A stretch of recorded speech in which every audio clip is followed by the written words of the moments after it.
Hey, welcome to the Existential Stoics podcast. This is a quick fix. Today we're going to talk about habit creation. I'm Danny. I'm here with my buddy Randy. Hey, Danny. Hey, Randy. And so for these quick fixes, so each week, midweek, we'll come with a short episode. It's less than 10 minutes. The goal is to give you guys some tips focused on one self-help topic. Today we're going to talk about habit creation. But first, why would we want to create habits? Yeah, I think creating habits is one of the best possible things you can do. I think it was Aristotle or somebody who said that we are the He sum of our thought so. habits. Yeah, right. So it makes sense to have good habits. If we're the sum of our habits, it would make sense to have good habits. But learning how to create habits and knowing how to, that's a helpful thing. That makes sense. Yeah, right. If habits are like define who we are, right? We also need to then we make ourselves through our habits effectively, right? So they're really important. All right. So this week then we each came up with three tips, right, for habit creation. So since it's my week, I will start since we always do that. So my first one is know what you're working towards. And I think this is important because when I think of habit creation, I think of like ideal or I think of like the life that I want. And in order to create the right habits and cultivate the right habits, you need to actually have a sense of what you're working towards. If you don't, you'll waste time, I think, on habits or trying to figure out that rather than actually developing the habits that you want, the character you want effectively. Yeah, and I think that's a really good thing because you need to know what goal you're working towards in order to know what action you're going to need to do on a regular basis to achieve that goal. Yeah, It but helps. yeah, but so many people just pull habits out of a hat, and they'll just say, "Oh, I want to do this one," and then they implement that habit, and it's not what they want. Yeah, I think that's a good point, right? Not just selecting arbitrary habits, which I think a lot of people do. They see other people, they hear about these things, and they think, "Oh, that would be really great," but it's like, well, to what end? Because it's a character trait, so it should be towards something. It's not just arbitrary. Yeah. Bingo. Yeah. So starting with the end, that's a good one. My first one, I have make it easy. So we've talked about this before. There was some book by Stephen Guys. I can't remember the title of it, but he talks about, creating little easy habits. Instead of being like, I'm going to go to the gym for 4 hours a day, start with, I'm going to do a push-up every day. And that way it's much easier to do and it'll snowball on itself. You'll get the good feeling from having accomplished it, and you can start benefiting from that routine before you have to before you just wear yourself out trying to do something too difficult. I mean, I love that one. I wasn't sure exactly where you're going with that when you first mentioned it, but I love that one because it's so important. Like I think so many of us we get derailed from incorporating important practices into our life because we make them too hard at the outset. And it's discouraging as hell. It is. It sucks. If you start working out, you're like, I want a six pack in a month. Dude, it's not going to happen. It's impossible. So get rid of that dream. I mean, you probably don't have enough time to spend Mm-hmm. every moment at the gym. Well, there's also a couple other things that are important to note about that. So there's this book called The Compound Effect where he talks about it, where just these teeny little things that we do on a regular basis, they compound upon each other when we give them long enough time. And Jim Rohn, he talks about it. He says that an apple a day keeps a doctor away. Everybody knows that. It's easy to do, but it's also easy not to do.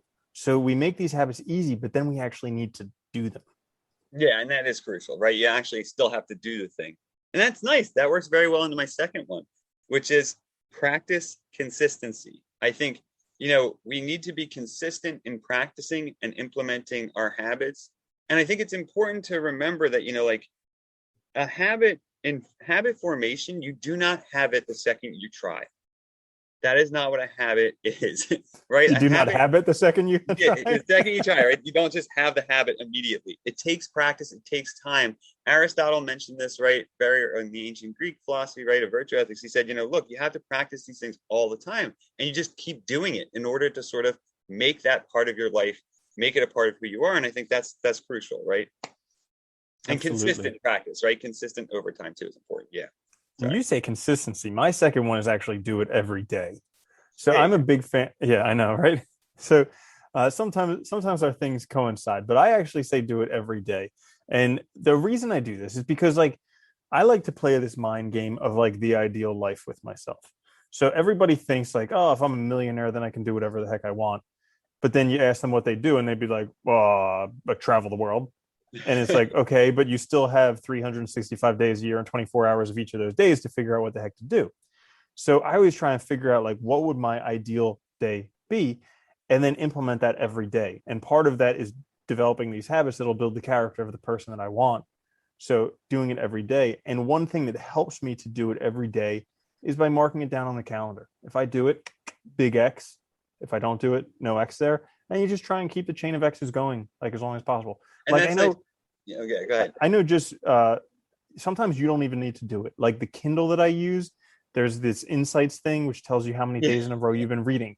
And like no matter what I'm doing, I always try and make sure I'm reading because I don't want to break that chain, you know? Well, that's the nice thing about any kind of record keeping like that is always beneficial, right? Because we don't want to lose our streak. We don't want to mess it up. And you know, it becomes part of your day. And I think that's what people don't realize too, is that when you practice these things and you do it every day, it just gets easier and easier and easier with time because it starts to become a part of your life. I really like that one too, though, because it's about taking advantage of your life now, not waiting for some imagined time in the future when you can do what you want, but just doing it, starting to live that life now and putting and implementing what you need to make it happen. I like Well, that. Yeah. you hear all these stories about these CEOs who make hundreds of millions of billions of dollars. They exit their company and then they're living the life of their dreams and they're bored as a mofo a couple days later because they're not in the middle of something. So like you need to really build the life that you want now. And then when you get to that $1 million or whatever you think your goal is, then you'll have a sustainable life that you can continue living. Yeah, I like that. And you go from there, right? You move forward from that point. That's good. All right, my last one is and I think this is crucial, it's time. I think you have to understand that character development is about developing, I mean, habit formation is about developing character, it's about developing dispositions, character traits. This takes time. And I think the reason why I mention this is that, you know, we often think that like I've done something first. You always see like, oh, the 2 week plan or the 21-day plan or whatever. And it's like, that is not long enough. You need to do this stuff for a while. And the difficult thing is that it's easy to lose also if you stop. And I think you need to keep this in mind. So if I do something, if I exercise, say, for a year and I stick to it, it's become part of my day, part of my routine. That's probably long enough where it's become a character trait, right? Something that's part of my everyday.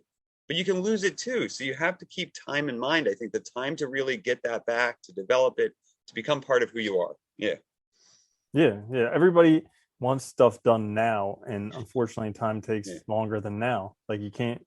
And I think, like people, they always tout the 21 day. It takes like 21 days to develop a habit. And it's like, yes, but a habit is something that you want to have for your life, So like, why should you care that it takes 21 days? I think Steve Martin does a better job where he talks about, he knew it would take 40 years to learn the banjo. So he just figured he'd keep on playing. And now he's an amazing banjo player. Well, and that long timeline, I think is it's in a sense it's easier to motivate yourself through that long timeline because you understand a more realistic progression rather than these expectations of excellence within 21 days. You realize that it'll take a long time. I mean, Aristotle, most of these philosophers realize that this was being virtuous was like ideal, right? It's something you work on your whole life, not just for 10 days or 21 days. Yeah. Like maybe if you're looking at it like 21 days is going to be difficult to accomplish, maybe you're barking up the wrong tree. Maybe that's the wrong habit for you. Like Yeah. that's worth considering. Yeah, it is, right? If that's your big accomplishment, maybe it's not enough. Definitely. I like that. So my last one is habit stacking. And I learned this from a book. I don't remember which one. But they talk about if you want to incorporate a new habit, try attaching it to some habits you already have. So like me personally, I kind of bookend my day. I know in the morning and at night I can do stuff for personal growth and I do it regularly. So anytime I want to incorporate a new habit, I know that if I put it at those times, I'll be much more likely to do it because I'm already there. I'm already doing something. And then that makes sure it gets done every day. So kind of attaching a new habit to a previous habit you have. I like that too. So it's not only trying to incorporate the new habit, but it's actually scheduling it smartly with others that are related so that you're more likely just to do it all the time. That makes sense. I like that. It's also just effective utilization of your day, right? That, I'm working on this now. I need to focus on this. It really highlights that idea of focus to actually be a part or be present for what you're doing. So you really get the benefit out of it. I like that a lot. Yeah. And a lot of people probably do it unconsciously. Like if they want to start going to the gym, they stack it with when they're going to work. So they'll either do it at the beginning or the end of work because Yeah. Going to work is a habit. Everybody has the habit. 5 days a week, we're going to work. But you can add it to the beginning or the end, and then it becomes that much easier as opposed to trying to fit it in some other time. Yeah, you're still going to somewhere, right? So you just add it to that practice. I like that. Nice. All right. So that's our tips for creating habit creation. Guys, we'll be back with another full-length episode this week. Please check us out on YouTube, or check us out on the podcast.